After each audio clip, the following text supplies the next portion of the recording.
좋은 사람과 행복하게 타세요. 우리 동네 사사차 윤종환입니다. 오늘 영상은 여러분들의 소중한 자동차 겨울철에는 과연 어떻게 관리해야 될지 여러분들에게 총정리해서 알려드릴게요.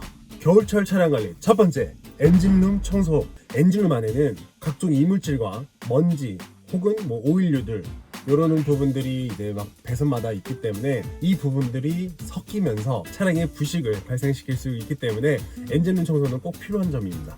자동차 트러블의 약 50%에서 60%에 해당하는 문제를 발생하는 곳이기도 합니다. 외관과 실내 세차를 잘 하시는 분들도 엔진룸 청소는 뭔가 좀 꺼려지잖아요. 왜냐면 배선들도 많고 특히나 중요한 엔진과 미션이 들어가는 부분이기 때문에. 하지만 엔진룸도 청소가 필요합니다.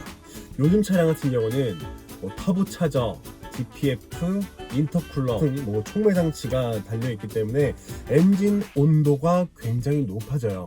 그렇기 때문에 터보 차저 같은 경우는 최대 200에서 300도까지 올라가고 DPF 같은 경우는 최대 300도에서 600도까지 온도가 상승한다고 합니다. 물론 달궈진 쇠를 물로 식혀버리면 쇠가 변형 혹은 갈라진 현상도 있을 수가 있기 때문에 충분히 열을 식히고 세차를 해야 되는 부분이고요. 세차장에 있는 요 분무기 직분사로 하면은 위험하고요. 약간 흔들리는 느낌으로 세차를 해주셔야 되는 점 참고하시길 바랍니다. 많은 분들이 엔진에다 어떻게 물을 싸요 하시는 분들도 많을 텐데요.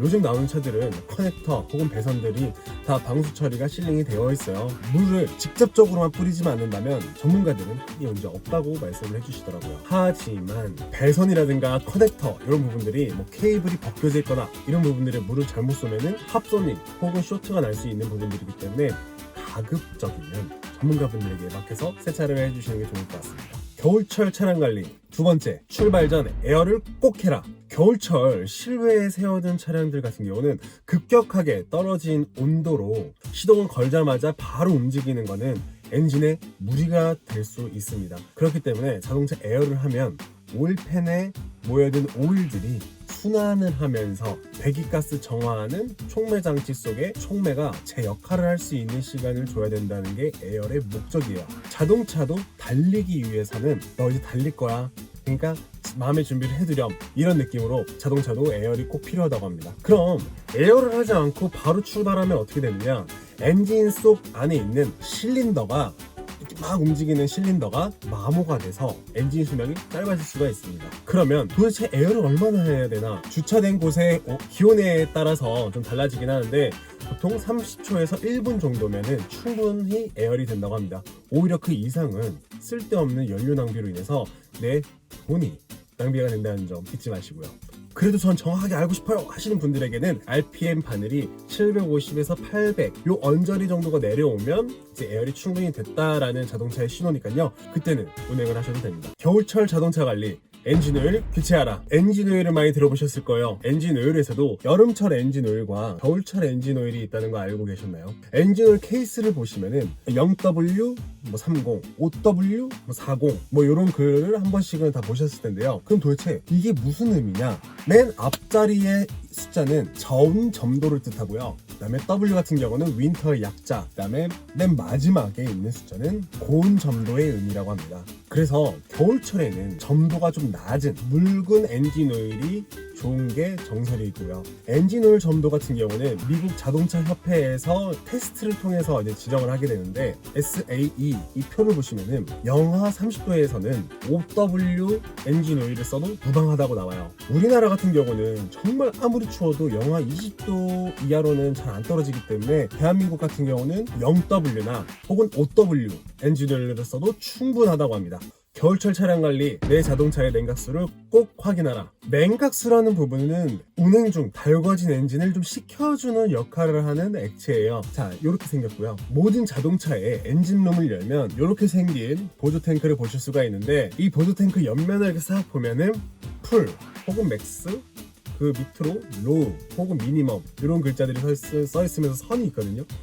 꼭 풀에 맞춰주셔야 되는 부분을 꼭 기억하세요. 간혹 가다가 긴급하게 냉각수를 보충해야 되는 상황이 올 수 있어요. 근데 이럴 때는 시중에 판매되는 생수나 정수기물을 주입을 하면 안 되고요. 꼭 수돗물만 보충을 하셔야 된다는 점 잊지 말아주셨으면 좋겠습니다. 겨울철 차량 관리 다섯 번째, 차의 타이어 점검을 꼭 해라. 겨울철에는 특히 눈이 쌓이거나 이게 녹으면서 살짝 어는 블랙 아이스가 형성이 많이 되는 시기입니다. 특히나 터널 앞에서 형성이 되는 것으로 유명하고 많은 사건 사고가 터지죠. 타이어의 공기압을 적정 수준으로 맞추지 못한다면 제동력도 길어지고 그걸로 인해서 위험성도 많이 높아집니다. 그렇다면 내 타이어의 적정 공기압은 어떻게 될까? 타이어의 옆면에 보시면 숫자 옆에 PSI라는 숫자가 보이실 거예요. 이게 그 타이어의 적정 공기압이라고 보시면 될 것 같습니다. 하지만 겨울철 같은 경우는 이 적정 공기압 수치에 플러스 10%를 조금 더 넣어주시길 권장드려요. 왜냐면 겨울철에 이 공기라는 것은 약간 수축하는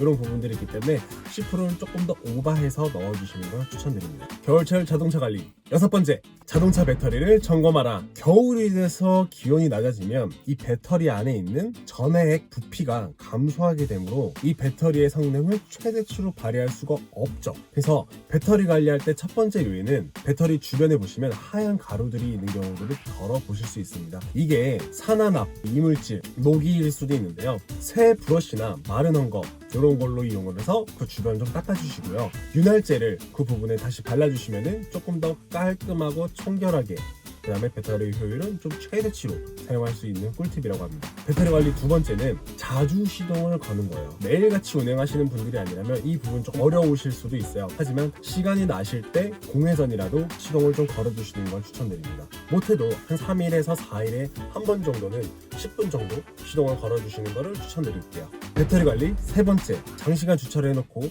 시동을 안 걸 경우는 블랙박스의 상시 녹화 기능을 끄거나 배선을 아예 빼놓는 걸 추천드립니다. 블랙박스에 상시 전원을 클 경우 배터리 소모가 계속되기 때문에 방전의 주된 원인이기도 해요. 그래서 저희 중고차에서도 상품용 차량들 같은 경우는 전원선을 다 빼놓습니다. 그렇기 때문에 실내에 주차하시는 분들, CCTV의 사각지대가 아니신 분들은 블랙박스 선을 상시 녹화를 꺼주시는 걸 추천드리겠습니다. 그런데 야외에 주차하시는 분들은 블랙박스를 어쩔 수 없이 꽂아놔야 돼요. 그렇기 때문에 그분들한테는 주기적으로 자동차의 시동을 걸어드리는 걸 추천드립니다. 네, 오늘 영상은 겨울철 자동차 관리를 여러분들에게 말씀드렸는데 도움 되셨나요? 도움 되셨으면 좋아요와 구독 부탁드리겠습니다. 좋은 사람과 행복하게 사세요. 우리 동네 세차차 윤종환이었습니다.